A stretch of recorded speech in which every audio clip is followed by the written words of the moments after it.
साथियों, दिल्ली एनसीआर समेत पूरे नॉर्थ इंडिया में हवा जहरीली हो रही है। वायु की गुणवत्ता इतनी खराब हो चुकी है कि सांस लेने से जो ऑक्सीजन हमारे शरीर में अंदर जा रही है वो हमारे शरीर के अंगों को भयंकर नुकसान पहुंचा रही है। स्थिति ऐसी हो चुकी है कि सांस लेना दूभर हो चुका है। लेकिन ऐसा भी नहीं है कि लोग घर से बाहर ना निकले, उनका सामना इस धुंध भरे एयर पोल्यूशन से ना हो।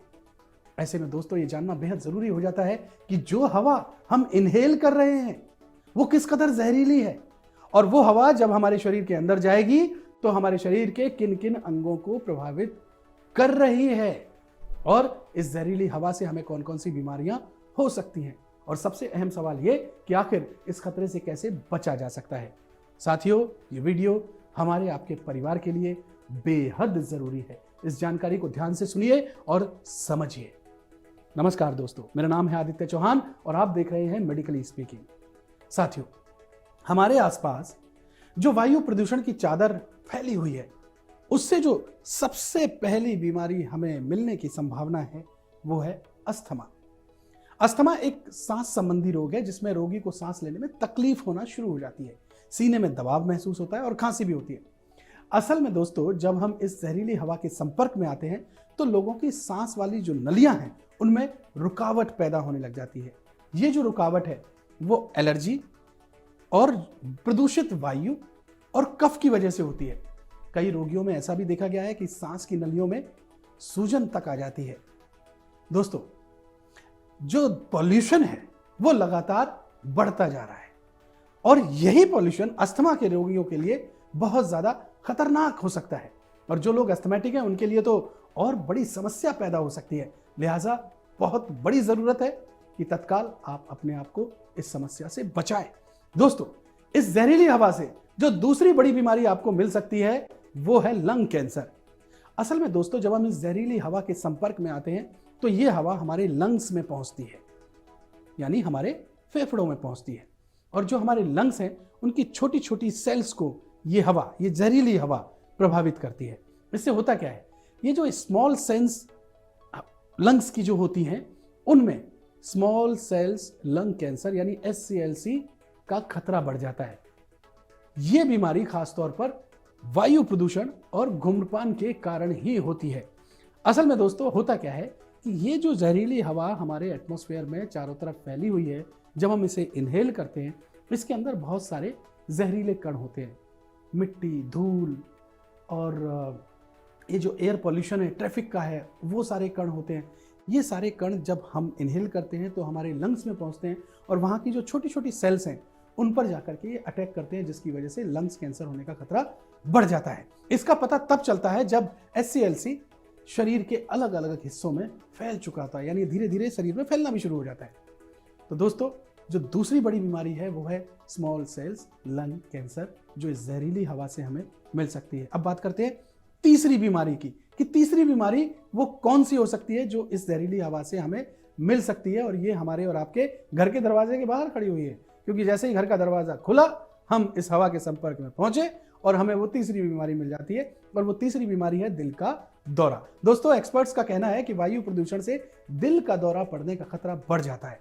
दोस्तों, इससे पहले कि मैं आपको इसके बारे में ये बताऊं कि दिल का दौरा कैसे जो जहरीली हवा है उससे हमें पड़ सकता है, उससे पहले कुछ 2-3 टेक्निकल टर्म्स हैं जिन्हें आप लोगों को जानना और समझना बहुत जरूरी है, इसलिए उसको समझ लीजिए। जब भी वायु प्रदूषण की बात होती है तो PM 2.5 और PM 10 का जिक्र होता है। अब ऐसे में ये जान लेना बहुत जरूरी हो जाता है कि आखिर ये PM 2.5 और PM 10 होता क्या है, इसका मतलब क्या है। असल में PM का मतलब होता है पार्टिकुलेट मैटर, जिससे हम हवा के अंदर मौजूद सूक्ष्म कणों को मापते हैं। PM 2.5 और PM 10 हवा में मौजूद कणों के आकार को दर्शाते हैं, यानी कि पार्टिकुलेट मैटर का आंकड़ा जितना कम होगा हवा में मौजूद कण उतने ही छोटे होंगे। PM 2.5 का मतलब होता है कि हवा में मौजूद कण 2.5 माइक्रोमीटर से छोटे हैं, और PM 10 का मतलब होता है कि हवा में मौजूद कण 10 माइक्रोमीटर से भी छोटे हैं। और जब PM 2.5 और PM 10 का स्तर 100 के ऊपर पहुंच जाता है तो दोस्तों इसका मतलब होता है कि हवा बहुत ज्यादा खराब श्रेणी में पहुंच चुकी है, यानी जहरीली हो चुकी है। और उस हवा में धूल, मिट्टी, धुंध के कण बहुत ज्यादा मात्रा में मौजूद हैं, जो आसानी से सांस लेने के जरिए हमारे फेफड़ों तक पहुंच जाते हैं, हमारे लंग्स तक पहुंच जाते हैं। तो अब आपको आसानी से समझ में आ गया होगा कि PM 2.5 और PM 10 का मतलब क्या होता है। अब आगे की बात समझिए दोस्तों, जब हवा जहरीली हो जाती है तो इसके अंदर जो महीन कण हैं यानी PM 2.5 ये खून में हमारे प्रवेश कर जाते हैं। यानी हम जैसे ही इनहेल करते हैं हवा तो उसके अंदर जो PM 2.5 जो कण हैं वो हमारे ब्लड सेल्स के जरिए हमारे शरीर में, हमारे लंग्स में पहुंच जाते हैं। तो इससे ब्लड सेल्स में सूजन आने लगती है और फिर दिल के दौरे का खतरा बढ़ जाता है। दोस्तों, एयर पॉल्यूशन का काफी गहरा असर छोटे बच्चों पर भी होता है। बच्चों को सांस लेने में कठिनाई होती है। इससे सांस लेने में मदद करने वाले जो अंग हैं, नाक, गला और फेफड़े, वो तक संक्रमित हो जाते हैं। इस बीमारी से बच्चे सबसे ज्यादा शिकार होते हैं। इस बीमारी से 5 साल से कम आयु के बच्चों की मौत सबसे ज्यादा होती है। दोस्तों, वायु पॉल्यूशन से जो अगली बीमारी हो सकती है वो है सांस संबंधी रोग, जिन्हें हम क्रॉनिक ऑब्स्ट्रक्टिव पल्मोनरी डिजीज या फिर COPD भी कह देते हैं। इस बीमारी में रोगी को सांस लेने में बड़ी मुश्किल होती है और यह बेहद खतरनाक बीमारी है। दोस्तों, WHO यानी वर्ल्ड हेल्थ ऑर्गेनाइजेशन की अगर हम माने तो वायु पॉल्यूशन में COPD में सबसे ज्यादा लोग मरते हैं। दोस्तों, अब तक हमने आपको बीमारियां बताई जो जहरीली हवा के संपर्क में आने से हो सकती हैं। अब सवाल सबसे बड़ा ये होता है कि भाई हम संपर्क में आ गए तो हम बचें कैसे? हवा तो चारों तरफ है, ऐसा भी नहीं है कि घर से बाहर निकल नहीं सकते या घर से बाहर निकलेंगे नहीं। लोगों को दरवाजे भी खोलने होंगे, खिड़कियां भी खोलनी होगी और घर से बाहर भी जाना होगा। तो अब सवाल यह है कि हम इन बीमारियों से बचें तो बचें कैसे?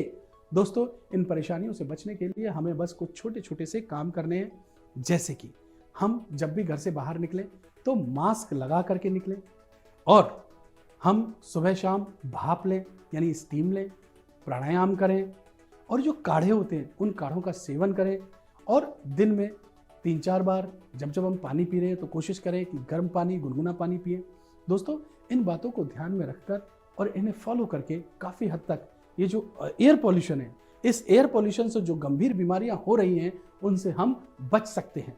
दोस्तों, आगे आने वाले कुछ दिनों तक ये खुला आसमान इसी तरीके से गैस चैम्बर बना रहेगा, जहरीली हवा हमारे आसपास इसी तरीके से रहेगी। तो बेहद ज़रूरी है कि हम खुद को, अपने परिवार को, अपने बच्चों को, अपने घर परिवार के सदस्यों को इस जहरीली हवा से बचाएं। और उसके लिए ज़रूरी यह है कि हमें सबसे पहले ये पता होना चाहिए कि अगर हम संपर्क में आते हैं इस जहरीली हवा के तो हमें क्या क्या बीमारियां हो सकती हैं, जो हमने इस वीडियो के जरिए आपको बताई, और हम कैसे खुद का ख्याल रख सकते हैं। उम्मीद करता हूं कि इस वीडियो में हमने जो आपको जानकारी शेयर की हैं वो आपके काम काफ़ी हद तक आएंगी। अगर ये वीडियो अच्छा लगा हो तो आप इसे ज़्यादा से ज़्यादा शेयर करें और ये जो हमारा चैनल है मेडिकली स्पीकिंग, अपने घर परिवार की सेहत के लिए इसको आप ज़रूर फॉलो कीजिए। बहुत बहुत शुक्रिया। नमस्कार।